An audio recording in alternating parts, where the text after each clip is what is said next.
Welcome to another episode of Hamilton Lifestyles, where we're going to be learning how to make candy spoons.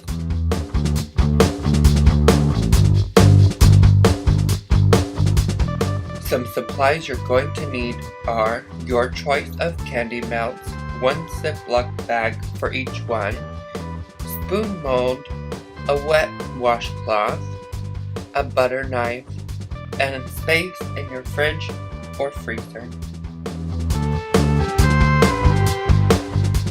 So what we're going to do is we're going to melt the candy in a ziplock baggie.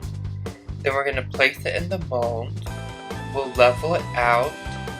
Then we'll place it in the refrigerator. We'll remove it from the mold.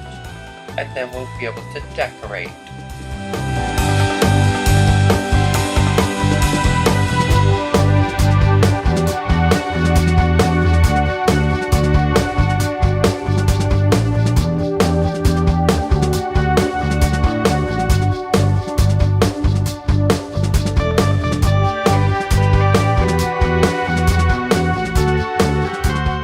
To level, use the back side of a butter knife.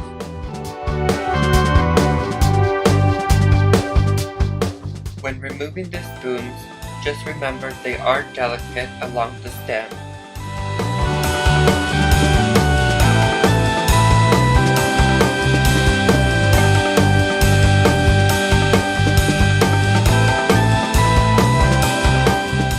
There are many ways you can decorate your spoons, but the easiest way is just to do a zigzag back and forth across from the top to the bottom.